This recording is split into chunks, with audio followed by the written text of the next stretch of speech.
Few weeks ago, I made it on my post on social media, and I'm sending a message to the world now.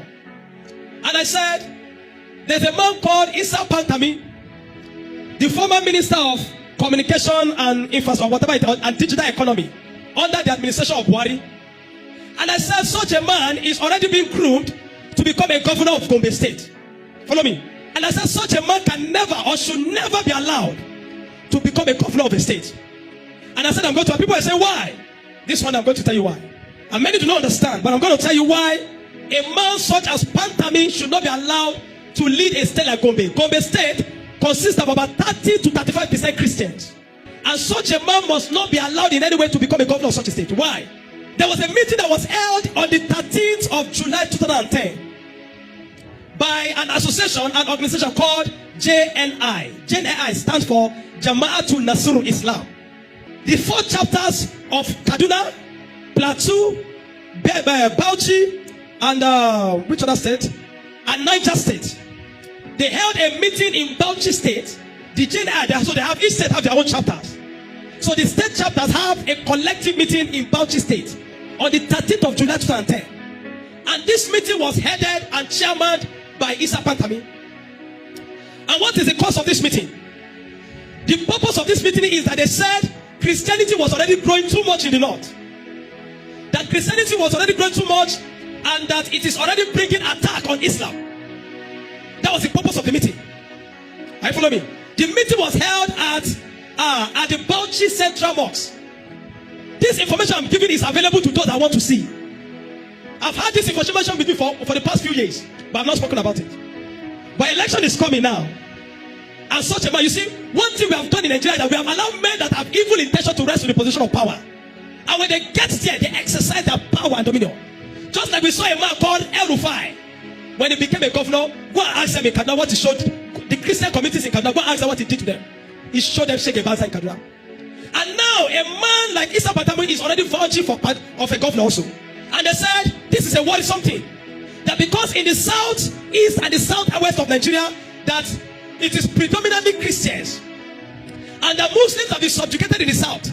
And so here also in the north, that Christians are already getting too much ground. And so they needed to address the growth of Christianity in the north.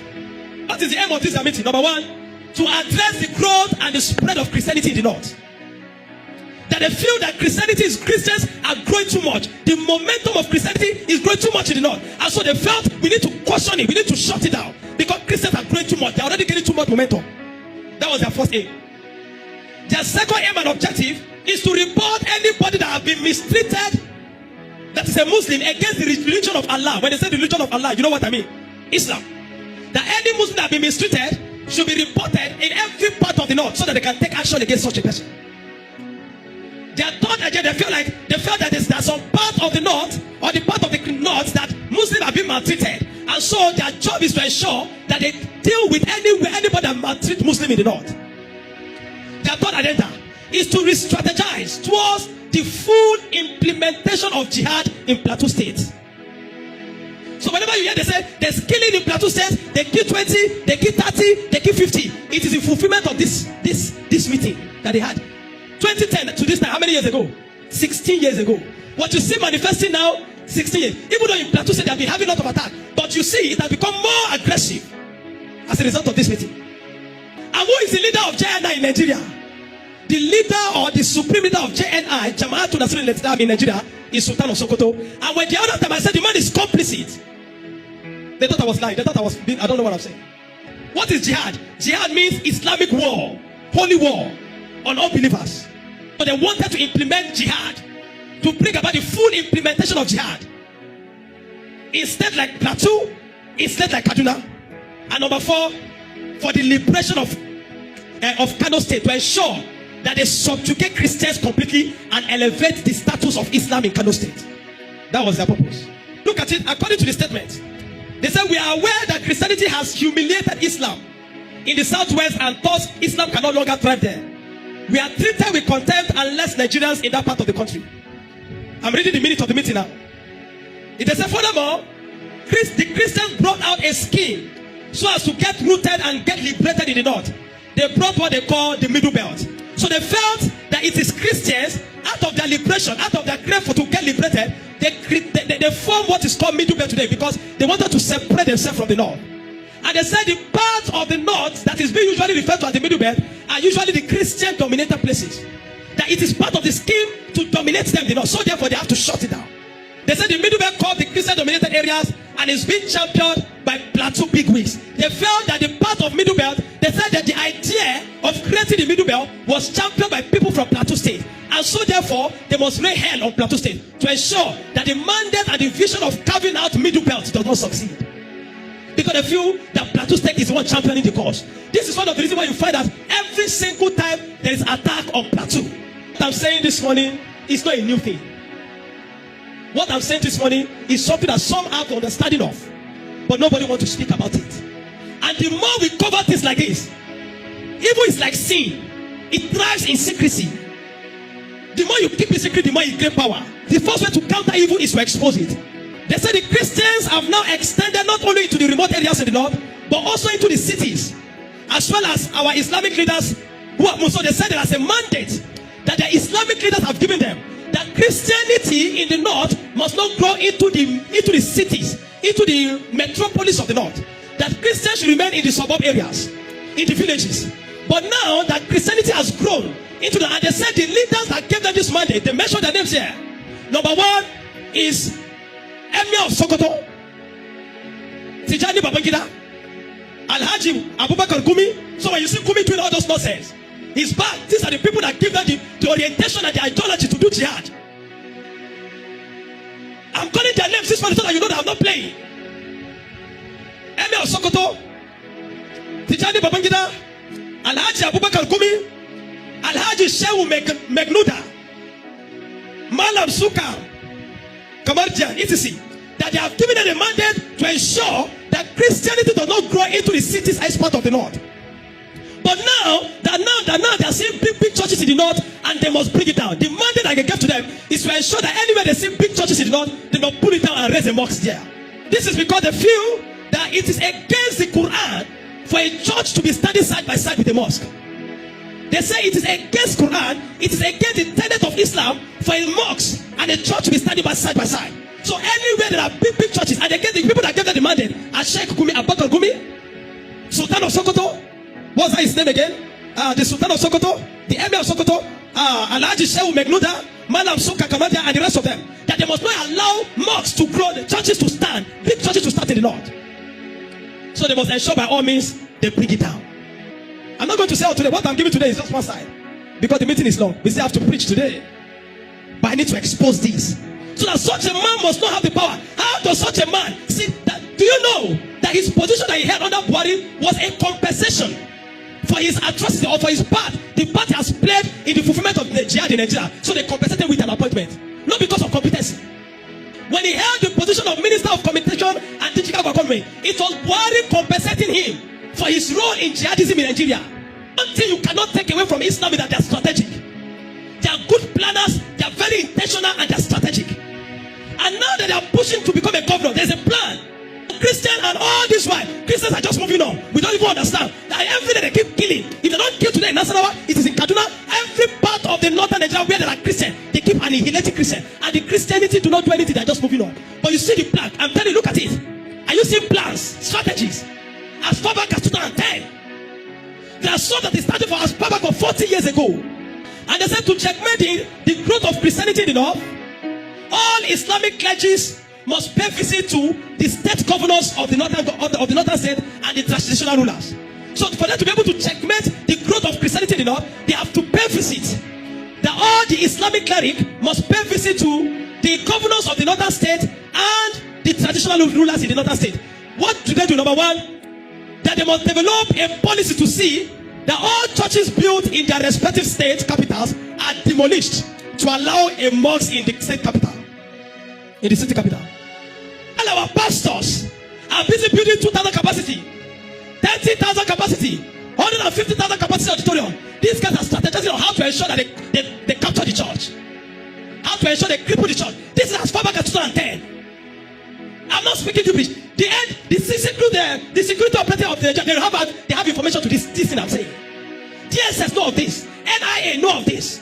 National intelligence agents, they know of this thing I'm saying. But nobody will ask. Are you following me? I pity Christians in Nigeria. I'm telling you. You have no idea what they have planned for you. That was their plan. By so doing, providing the Christians specific areas. So they will have to take some specific areas and give to Christians. Recently, somebody sent me a message. And he sent me, was it in Kano State? I can't remember now. And he sent me that there was a land that the church bought to build. And the government of the state collected the land. They confiscated the land. This is part of the strategy. To ensure they don't build big churches in the north. And so wherever there are big churches, the governors of the state must ensure by all means, using his veto power as the governor, to confiscate it, pull it down, and allow Islam and allow mosques to grow there. They said they will not give, the government will not give some areas to Christians to build their churches, and it will be in the remote areas. And they said they will call the place Church Street. Is there? Number 2, what was the second aim? For them to do, what are the second thing they intend to do? They said Christian preaching in the streets. That Christian preaching in the streets in their respective state, that the government or the governor of each of those other states must ensure that Christians preaching on the streets must be stopped and abolished.